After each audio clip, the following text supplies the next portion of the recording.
बिस्मिल्लाहिर्रहमानिर्रहीम अल्हम्दुलिल्लाहि रब्बिल आलमीन वस्सलातु वस्सलामु अला अशरफिल अंबियाइ व सय्यिदिल मुरसलीन नबिय्यिना मुहम्मदिन व अला आलिहि व सहबिहि अजमईन अम्मा बअद।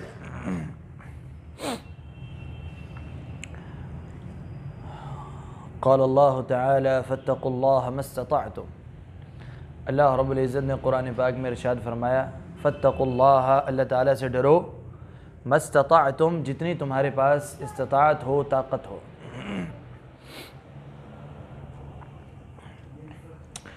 पिछले हफ्ते हमने आखिरी गुफ्तगू जो की थी वो क़िबला रुख होने के हवाले से थी कि क़िबला रुख होना शर्त है नमाज की। ये सवाल है आप लोगों से कि अगर क़िबला न मिल रहा हो तो फिर क्या करेंगे। बंदा किसी सहरा में है और क़िबले का तयन नहीं कर सकता, ऐसे सफ़र पे निकला हुआ है, क़िबला मिल ही नहीं रहा, तो फिर क्या करेंगे। पढ़ लेंगे। फिर अपना अंदाज़ा लगाएंगे, इस तरफ हो सकता है नमाज पढ़ लेंगे। क्यों? क्योंकि यही आयत दलील है जो मैंने अभी पढ़ी कि जितनी अल्लाह ताला ने ताकत दी है उतना अल्लाह से डरना है। जो आपके इख्तियार में नहीं वो अल्लाह ताला आपसे सवाल नहीं करेगा। इसके बाद आगे चलते हैं। वकान नबी सल्लल्लाहु अलैहि वसल्लम युसल्ली फिस सफरी अन्नाफिलत अला राहिलतिही हैसु तवज्जहत बिह। सही बुखारी और मुस्लिम में रिवायत मौजूद है कि अल्लाह के रसूल सल्लल्लाहु अलैहि वसल्लम अपनी सवारी पे नफली नमाज अदा करते थे और सवारी का रुख एक जैसा तो नहीं रहता, बदल भी जाता था। तो सवारी पे नफली नमाज अदा करते थे। यानी आज अगर कोई जहाज़ में सफ़र कर रहा है और लंबी फ़्लाइट है, नफली नमाज पढ़ना चाहता है तो वो पढ़ सकता है, चाहे क़िबला आगे पीछे भी हो जाए, क्योंकि वो उसके इख्तियार में नहीं है। हाँ, फ़र्ज़ नमाज नहीं पढ़नी। फ़र्ज़ नमाज सवारी पे नहीं होती, लेकिन जहाज़ जैसी सवारी उससे तो उतर नहीं सकते, तो फिर क्या करेंगे। तो ऐसा करेंगे कि अगर ज़ोहर के वक्त उसकी फ़्लाइट है, ज़ोहर के साथ असर पढ़ ले। लेकिन अगर फ़्लाइट 16 घंटे की है, 18 घंटे की है, जिसमें सारी नमाज़ें आ सकती हैं, तो फिर जमा भी करने का इम्कान बाकी नहीं, जमा करना मुमकिन नहीं है उसके लिए। ना ज़ोहर असर को जमा कर सकता है और ना मगरिब और इशा को कर सकता है। तो फिर वो ये करेगा कि सवारी में ही नमाज पढ़ लेगा, जहाज़ में ही नमाज पढ़ लेगा। और क़िबला अगर मिल जाए तो ठीक है, अगर ना मिल सके तो कोई हरज नहीं, क्योंकि उसकी ताकत से बात बाहर चली गई है। वमिन शुरूतिहा अन्नियह, नमाज की आखिरी शर्त है नीयत। पहले कौन कौन सी शर्तें गुजर चुकी हैं, ज़रा दोहरा लें एक दफ़ा। सबसे पहली शर्त क्या है नमाज की? तहारत। दूसरी शर्त वक्त का दाखिल होना, हर नमाज का अपना एक वक्त है। तीसरी शर्त सत्रुल औरा, अपनी शर्मगाह को ढांपना। और नमाज का सत्र जो है वो आम सत्र से मुख्तलिफ अलग है, औरत के लिए भी और मर्द के लिए भी। 3 शर्तें हो गई, तहारत, वक्त का दाखिल होना, सत्रुल औरा, चौथी कौन सी? वो तहारत में आ गया ना, तहारत में गुस्ल वज़ू सब आ गया। क़िबला रुख होना चौथी शर्त है। और उसके बाद इसके अलावा भी हमने कोई पढ़ी है कि नहीं पढ़ी? नहीं पढ़ी। अब 5वीं शर्त हम पढ़ रहे हैं। वमिन शुरूतिहा, और उसकी शर्तों में से है, यानी नमाज की, अन्नियह, नीयत। और ये नीयत का मसला बड़ा हमारे माशरे में बड़ा रोले वाला भी है। नीयत किसे कहते हैं? किसी भी अरबी ज़बान की किताब में जितने भी आइम्मा मुहद्दिसीन गुज़रे हैं, उनकी कोई भी किताब उठा लें तो नीयत को कहते हैं। सबसे एक मशहूर किताब है फ़त्हुल बारी के नाम से, सही बुखारी की तशरीह है, शरह है, शरह माना तशरीह। हर हदीस की किताब की एक एक्सप्लेनेशन होती है, तशरीह होती है। सबसे जो मशहूर शरह है सही बुखारी की वो कौन सी है? फ़थहुल बारी के नाम से, जिसे लिखा है एक बहुत बड़े इमाम हाफिज़ इब्न हजर रहमहुल्लाह ने, और इसको तमाम मसालिक भी मानते हैं। इस किताब को पढ़ते हैं और उसका हवाला देते हैं। उसमें नीयत की तशरीह करते हुए, तारीफ़ करते हुए वो लिखते हैं, वही या अज़ीमतुल क़ल्ब, दिल के पुख्ता इरादे को नीयत कहा जाता है। दिल के पुख्ता इरादे को नीयत कहा जाता है। दिल का अज़म कहते हैं पुख्ता इरादा। अज़ीमतुल क़ल्ब, क़ल्ब किसे कहते हैं? दिल। क़ल्ब का अज़म, पुख्ता इरादा ही नीयत है। यानी अगर किसी इरादे में शक शुबा है कि पता नहीं करना है या नहीं करना, तो वो नीयत नहीं है। एक पक्का इरादा बन गया आपका कि ये काम मैं करने जा रहा हूं, तो उस इरादे को क्या कहा जाएगा? नीयत। तो नीयत का महल, नीयत की जगह क्या है? दिल है। और आम बोलचाल में भी अगर आप गौर करें, आम बोलचाल में जब हम किसी की नीयत की ख़राबी की बात करते हैं तो उससे क्या मुराद होता है? कि वो ज़बान से जो बोल रहा है उसको कहते हैं या दिल के इरादे को कहते हैं? किसी को भी कहे आम बोलचाल में शादी कि भाई तुम्हारी नीयत ठीक नहीं लग रही, अगर तो वो बोल के बता रहा है फिर तो यकीनी शय है, फिर तो लगने वाली बात ही कोई नहीं। लेकिन हम क्या मुराद ले रहे हैं कि तुम्हारे दिल के जो इरादे हैं ये ठीक नहीं है। तो आम बोलचाल में भी लफ्ज़ नीयत हम दिल के इरादों के लिए ही इस्तेमाल करते हैं, कभी भी ज़बान के बोल के लिए, ज़बान के कौल के लिए इस्तेमाल नहीं करते। लिहाजा नीयत कहाँ से होती है? दिल से होती है।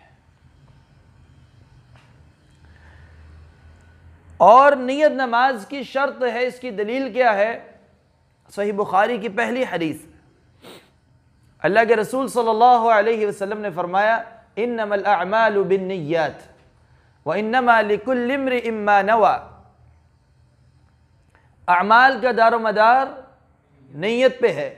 व इन्नमा लिकुल्लि इम्रिइन मा नवा, और हर आदमी के लिए वही है जिसकी उसने मा नवा नीयत की है। इसमें दो बातें, एक अमल का दारो मदार नीयत पे है, मतलब कि नीयत सही होगी तो अमल भी उसके मुताबिक सही होगा। यानी अमल का जो फैसला है उसका दारो मदार नीयत पे है कि हम नीयत सही है, खालिस है तो अमल सही है। नीयत ख़राब है, नीयत में रियाकारी है या कोई और किस्म का खोट है, तो अमल भी क्या हो जाएगा?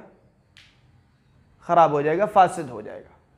तो अमल की सेहत और अमल के फसाद, कोई भी हम अमल करते हैं ना, तो या तो वो सही होता है या फासिद होता है, यही होगा ना, या सही होगा या फासिद होगा।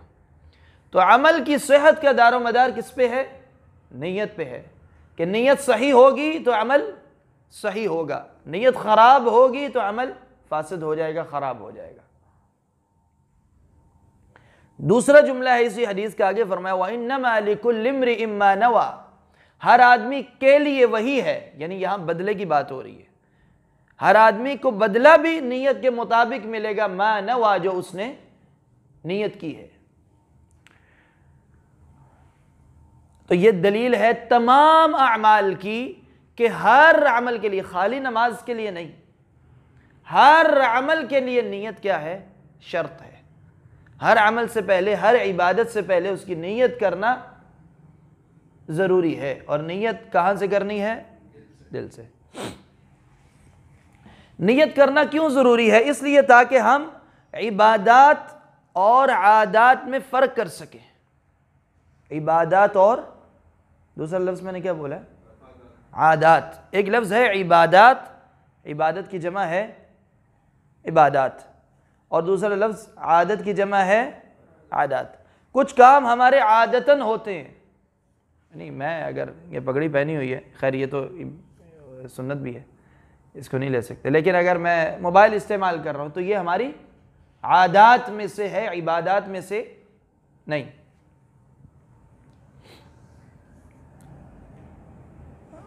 शीशे के गिलास में पानी पी रहे हैं तो ये किस में से है? आदात में से है। शीशे के गिलास में पानी पीना कोई सवाब नहीं, कोई इबादत नहीं। गाड़ी इस्तेमाल कर रहे हैं सवारी की जगह, ये आदात में से है। या और रोज़मर्रा की जो सहूलतें हम इस्तेमाल करते हैं या जो भी काम करते हैं, असल क्या है, सारे के सारे हमारे आदात में से हैं।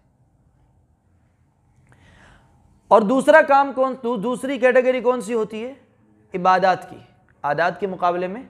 और ये फ़र्क याद रखना है, क्योंकि ये इसको न समझने की वजह से बहुत सारे लोग उलझाव का शिकार हो जाते हैं दीनी मसाइल में भी। इबादत कौन कौन सी होती हैं? जिसका अल्लाह ताला ने हुक्म दिया हो वो क्या है? इबादत है। अब नमाज क्या है? इबादत। रोज़ा क्या है? ज़कात, हज, इबादत है। अच्छाई का हुक्म देना, इबादत। जो काम जो अल्लाह ताला ने करने का हुक्म दिया और उस पर अजर सवाब मिलता है तो वो काम क्या हो जाएगा? इबादत। जो आदात हैं उन पे हमें अजर सवाब नहीं मिलता, क्योंकि वो हम अपनी मर्जी से अपनी ज़रूरत के लिए कर रहे हैं। हाँ, एक सूरत है उन पे भी अजर मिल सकता है। वो कब? कि मैं खाना खा रहा हूँ, दूध पी रहा हूँ, ये सोचकर कि अल्लाह ताला ने इसे हलाल किया है इसलिए मैं पी रहा हूँ,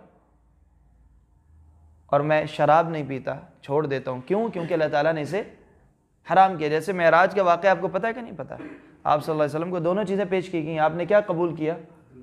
दूध। तो मैं ये सोच के कि दूध इसलिए कि अल्लाह ताला ने हलाल किया है, तो अगर मैं दूध पीऊँगा तो इस पर भी मुझे क्या मिलेगा?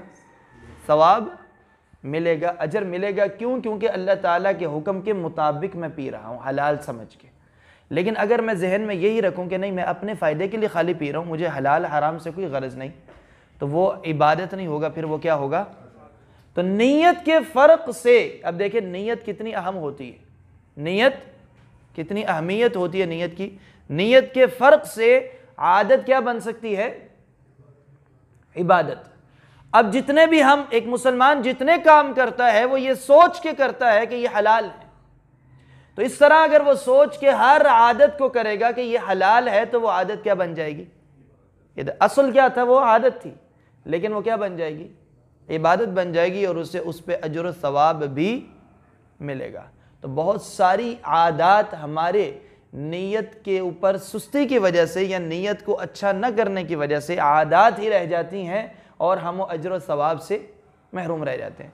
एक बंदा रास्ते में चल रहा है, वैसे ही उसके दिल की तकलीफ दे चीज़ हटा दूँ, तो आदतन उसने, उसकी आदतन उसने एक तरफ कर दी, ठीक है। लेकिन एक बंदा ये सोच के तकलीफ दे चीज़ हटाता है कि अल्लाह के रसूल सल्लल्लाहु अलैहि वसल्लम ने फरमाया कि तकलीफ दे चीज़ हटाना ईमान का हिस्सा है। सबसे छोटा दर्जा क्या है? तकलीफ दे चीज़ हटाना। तो अगर कोई ये नियत करके हटाएगा तो उसे क्या मिलेगा? अजर सवाब मिलेगा। तो नियत का सबसे पहला रोल क्या है कि आदात और इबादत में क्या करना? फ़र्क करना। और नियत के खालिस होने से या नियत के ऊपर तवज्जो देने से बाज़ औक़ात हमारी आदात क्या बन जाती हैं? इबादत बन जाती हैं। अब ये जो आदात वाला दायरा है, इसके लिए हमें कोई दलील की ज़रूरत नहीं होती। मतलब हम आदात को हम करने के लिए ये नहीं कहेंगे कि दलील लेके आओ, गाड़ी चलाना हलाल है या हराम है, अल्लाह के रसूल सल्लल्लाहु अलैहि वसल्लम ने चलाई है या नहीं चलाई। क्यों नहीं कहेंगे? क्योंकि जितनी भी आदात हैं असल में वो मुबाह है। सहाबा किराम आम आदात में या आम रोज़मर्रा के काम करने के लिए दलीलें नहीं मांगते थे। दलील कहाँ मांगी जाएगी? जब हम कोई काम इबादत समझ के करेंगे। जब हम कोई काम इबादत समझ के करेंगे तो उसके लिए क्या चाहिए? दलील चाहिए। तो आम आदात जो हैं इनका दायरा वसी है, ज़्यादा बड़ा है। अल्लाह ताला ने हर काम करने की असल में इजाज़त दी है, कहीं रोक टोक नहीं लगाई। दलील वहाँ चाहिए जहाँ कोई काम हम कहते हैं कि ये इबादत है, या बाज़ आदात जिनसे हमें क्या किया गया है? मना किया गया है। तो जो जैसे मैंने आपको पिछली दफ़ा भी बताया था, गालिबन शुरू में बताया था कि नहीं, कि अल्लाह ताला ने जो कुछ भी पैदा किया ज़मीन में वो किसके लिए? हमारे लिए है। क्या मतलब है? कि हर चीज़ असल में क्या है? हलाल है। तो हराम कौन सी है? जिसके हराम होने का ज़िक्र आ जाए। तो जो हराम हराम बाहर निकाल लें, बाकी सारी क्या बच गई? हलाल, चाहे उनका ज़िक्र आया है या नहीं आया। यानी हर हलाल का ज़िक्र नहीं आया। हलाल के हलाल होने की दलील ये है कि उसे हराम नहीं कहा गया। इसी तरह आदात में भी सारी आदात हलाल है, सारी आदात जायज़ हैं। कोई भी काम करो दुनिया में जायज़ है, सिवाय उन कामों के जिनको हराम कह दिया गया है। तो वो हराम का, अच्छा हमारे काम करने में हराम ज़्यादा है या हलाल ज़्यादा है?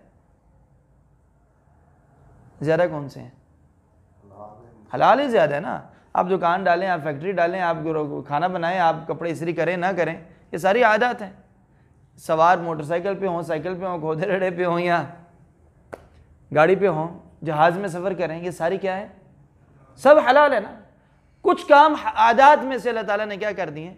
हराम कर दिए। कोई कहे मैंने गाना सुनना है, आदात हलाल है, तो हम कहेंगे नहीं, इसके बारे में हराम होने का जिक्र आ गया है। कोई कहे आदतन मैं औरतों को देखता हूँ, तो हम कहेंगे नहीं, आदत ये हराम में आ जाती है, क्योंकि अल्लाह ताला ने कुरान में से हराम। तो सारी की सारी आदत हलाल हैं, सिवाय उनके कि जिनको वाज़े तौर पे हराम कह दिया गया है। जवाब में कोई ये कहे कि अल्लाह के रसूल सल्लल्लाहु अलैहि वसल्लम तो गधे पे सवारी करते थे, घोड़े पे करते थे, ऊँट पे करते थे, तो हम गाड़ी पे क्यों करते हो? इसकी भी दलील लेके आओ। तो हम क्या कहेंगे? भाई आप इबादत के लिए, मसला इबादत का उठा के कहाँ लेके जा रहे हो? आदत में। आदत की दलील नहीं होती। इबादत समझ के जब करोगे तब दलील मांगी जाएगी। आदत समझ के करोगे तो ईद मिलाद कोई भी आदत समझ के नहीं मनाता। वो क्या समझ के मनाता है? इबादत। अगर इबादत समझ के मना रहे हैं तो इसके ऊपर दलील का होना ज़रूरी है। और अल्लाह के रसूल सल्लल्लाहु अलैहि वसल्लम ने जब नहीं की, सहाबा ने जब हुक्म नहीं दिया, तो फिर हम उसे इबादत समझ नहीं सकते। ऐसे कैसे हो सकता है कि हमें ऐसी इबादत पता चल जाए जो अल्लाह के रसूल को नहीं पता थी? मतलब ऐसे हो सकता है? कोई सोच सकता है?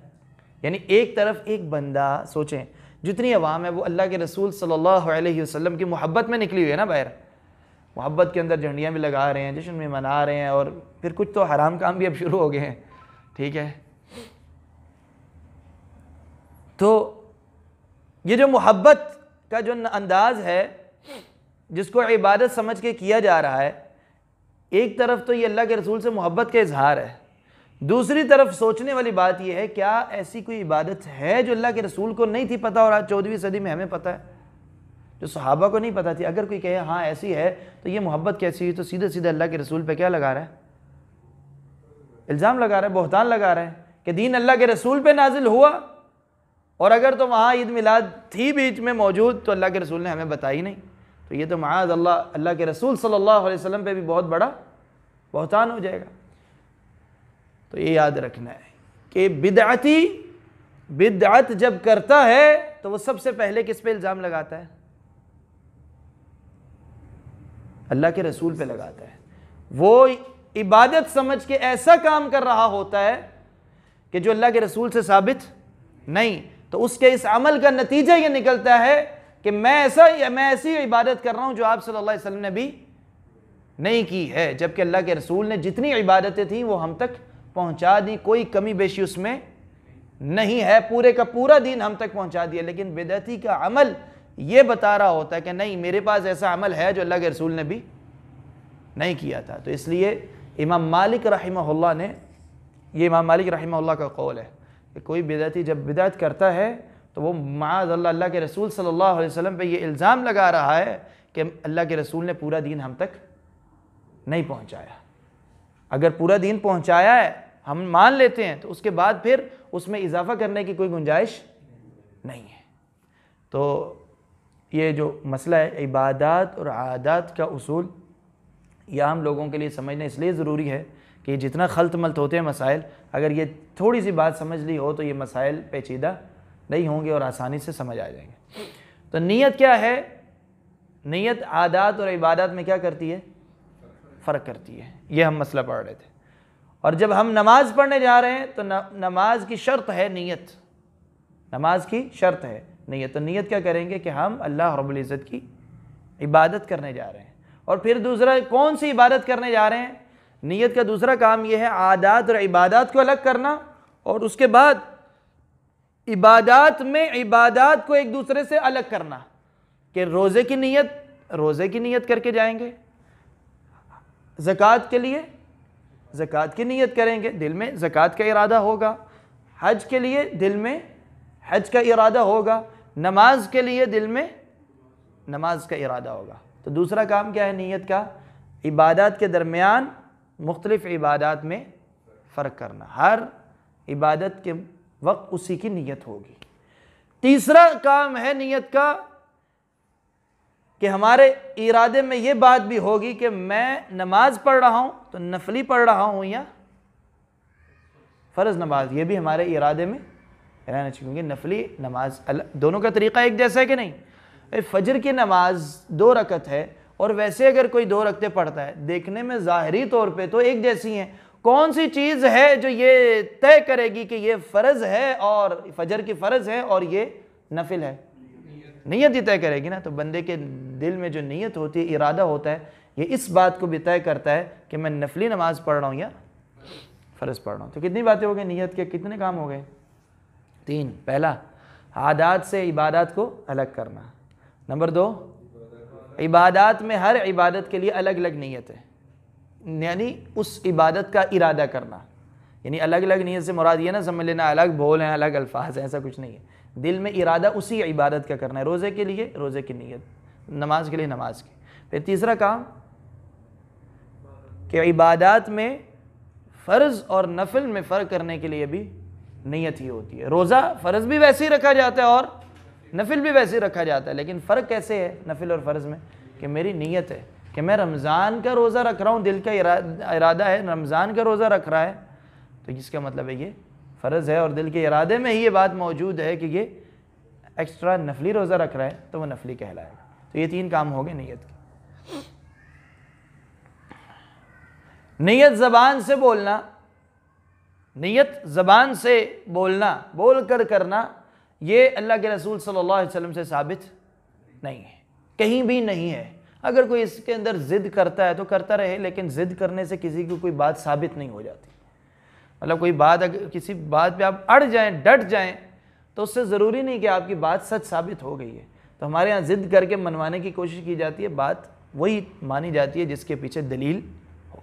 सीधी सी बात है, अगर नीयत ज़बान से करनी है नहीं करनी, अगर कोई कहता है करनी है तो अल्लाह के रसूल सल्लल्लाहु अलैहि वसल्लम की हदीस ला के दे दे कि आप सल्लल्लाहु अलैहि वसल्लम ने एक छोटी, जहाँ ये फरमाए इन्नमल अमालु बिन्नियात, अमाल का दारोमदार नीयत पे है, और नीयत तमाम अरबों के नज़दीक, बल्कि दूसरी ज़बानों में भी हर अक्लमंद के नज़दीक दिल के इरादे को कहा जाता है। तो फिर हम क्या कहेंगे कि दिल के इरादे की बुनियाद पे हमारे अमाल हैं। अगर कोई कहता है नहीं जी ज़बान से करनी है, तो उसको कहा जाएगा कि ले क्या आओगे, कहाँ अल्लाह के रसूल ने ज़बान से की? अगर ज़बान से नहीं की तो नीयत का असल जो जगह है दिल, हम यही कहेंगे कि वहीं से नीयत होगी। दूसरी बात, हज के लिए बाज़ औक़ात लोग ये कहते हैं कि हज करते हुए अल्लाह के रसूल ने चंद अल्फाज बोले हैं। जब हज पे निकलना है या उम्रे पे निकलना है, लब्बैक अल्लाहुम्मा उम्रतन या हज्जन, ये लफ्ज़ बोले हैं जब भी हज पे निकले। तो बाज़ कहते हैं देखिए जी हज और उम्रे की नीयत की, जबकि ये नीयत नहीं है, ये इबादत में दाखिल होने के लिए अल्फाज हैं। जैसे हम नमाज में दाखिल होने के लिए अल्लाह अकबर कहते हैं तकबीर तहरीमा, कि अब मैं नमाज में दाखिल हो गया हूँ, जबकि ये नीयत नहीं। इसी तरह वो इबादत में दाखिल होने के लिए अल्फाज बोले जाते हैं, नीयत वहाँ भी दिल का इरादा ही है। तो कहीं भी ज़बान के बोल अल्फाज को नीयत नहीं कहा जाएगा। और रोज़े की जो नीयत हम करते हैं ये सुन्नत से साबित नहीं है, किसी हदीस से साबित नहीं। कौन सी? वबिसौमी गदिन, आगे क्या? वबिसौमी गदिन नवैतु, वबिसौमी गदिन, मैंने कल के रोज़े की नीयत कर रहा हूँ। अच्छा ये लफ्ज़ भी गलत है, कल के रोज़े की नीयत कर रहे हैं तो आज क्यों कर रहे हैं? रोज़ा आज रख रहे हैं, ठीक है, और लफ्ज़ क्या है? तो इस हिसाब से तो जिसने की हुई है उसका कोई रोज़ा नहीं हुआ। जिस दिन वो रोज़ा रख रहा है वह भी सौमी यौमिन होना चाहिए, तो आज के दिन की कर रहा हूँ। अगर बिलफर्ज अल्फाज को भी देखा जाए तो ये भी हम लोग इतने लकीर के फ़कीर हैं कि मक्खी पे मक्खी मारते जाते हैं, जो हमें मिलता है वो ये भी नहीं सोचते कि ज़बान से मैं जो लफ्ज़ बोल रहा हूँ वो सही है भी कि नहीं है। तो इसलिए अक़ल को हाथ मारना चाहिए। अव्वल नीयत तो ज़बान से है ही नहीं, और अगर है भी, अगर करनी भी है तो वो भी ज़बान के हिसाब से भी गलत कर रहे हैं रोज़े के बारे में। तो खैर बहरहाल, तो ज़बान से नीयत नहीं करनी, दिल का इरादा ही हमारा काफ़ी है जो सुन्नत के मुताबिक है। तो नमाज के लिए भी जो ये नीयत बनाई हुई है कि वो 4 रकत पीछे गिनवाना और या 2 रकतें गिनवाना और फिर इमाम के पीछे और क़िबला रुख होकर ये जो पूरा लंबा बोला जाता है, ये कोई बोलने की ज़रूरत नहीं। अपने आप को उस मशक्क़त के अंदर नहीं डालना चाहिए जो अल्लाह के रसूल सल्लल्लाहु अलैहि वसल्लम ने हमें हुक्म नहीं दिया। बाज़ इमाम भी ये बोल देते हैं, हमारे पास सीधे साधे इमाम भी बोल देते हैं पीछे इस इमाम के, क्योंकि याद किया हुआ है, वो ख़ुद इमाम भी होते हैं तो बोल देते हैं पीछे इस किसी इमाम को भी आप खड़ा करके ज़रा चेक करना कि नीयत सुनाओ, तो वो लाजमी ये जुमला दरमियान में बोल देगा, क्योंकि उसने भी बचपन से ये याद किया हुआ पीछे इस इमाम के, जबकि उसका भी कोई इमाम आगे नहीं होता। तो ये होता है कि जब बंदा अल्लाह ताला की दी हुई अक़ल को सही इस्तेमाल ना करे तो फिर इस किस्म के लतीफ़े बन के सामने आ जाते हैं। तो नमाज की नीयत दिल का इरादा है। अच्छा, बाज़ हमारे यहाँ एक और भी बात बयान की जाती है, ये कहा जाता है कि जी नीयत दिल से ही है, लेकिन हम ज़बान से इसलिए कर रहे हैं ताकि दिल के अंदर जो इरादा है ना उसे ज़बान से बोल के पक्का कर लें। ये सुना कि नहीं सुना? ये भी कहा जाता है कि दिल है, दिल से ही नीयत है, यानी सब असल में सब मानते हैं, सारे मसालिक में इत्तेफाक है कि दिल से ही नीयत है, लेकिन ज़बान से इसलिए बोलते हैं कि अपने दिल के इरादे को क्या कर लें, पुख्ता कर लें। अब सवाल ये है कि भाई अल्लाह के रसूल सल्लल्लाहु अलैहि वसल्लम ने ऐसे पुख्ता किया कि नहीं किया? बात फिर किस पे जाएगी? दलील पे, अल्लाह के रसूल की ज़िंदगी पे। हमने कहाँ से हासिल करना है सब कुछ? आप सल्लल्लाहु अलैहि वसल्लम से। तो हम ये कहेंगे अल्लाह के रसूल ने दिल के इरादे को पुख्ता कैसे किया है? क्या ज़ुबान से किया है? तो फिर हम कर लेते हैं, कोई मसला नहीं। हम ये कह लेंगे कि जी दिल के इरादा नीयत है और ज़ुबान से बोल के इसे पक्का करो, लेकिन शर्त क्या है? दलील चाहिए। कहाँ से? अल्लाह के रसूल से, या किसी सहाबी से ही मिल जाए, क्योंकि उन्होंने भी कहाँ से सीखना था? अल्लाह के रसूल सल्लल्लाहु अलैहि वसल्लम से। किसी सहाबी से ही मिल जाए तो तब भी हम कहेंगे जी सहाबी ने किया है, चलो अल्लाह के रसूल से ही सीखा होगा उसने। लेकिन कहीं से सिरे से कोई बात है ही नहीं, तो जितनी मर्जी टोट के बंदा निकाल रहे इस किस्म के, कोई बात जो कुरान और सुन्नत से साबित नहीं है वो हमारे अक्ली दलाइल से साबित नहीं हो सकती। इसलिए दीन पे उतना अमल करें जितना अल्लाह के रसूल ने दिया है, इजाफा करने की ज़रूरत नहीं है। इतना बड़ा जो दीन मौजूद है पहले उस पर तो अमल कर लें। ज़रूर हमने बीच में अपनी तरफ से टांके लगाने हैं, उसका कोई फ़ायदा नहीं है। तो नीयत दिल का इरादा है, नीयत नमाज की शर्त है, नीयत खालिस होनी चाहिए, और नीयत का क्या क्या रोल है वो भी मैंने आपको बयान कर दिया है। तो यही मेरे ख़्याल में आज हम रोकते हैं अपने दर्स को, इतना आज काफ़ी है। अल्लाह ताला हमारी नीयतों को खालिस करे। वसल्लल्लाहु अला नबीना मुहम्मद व अला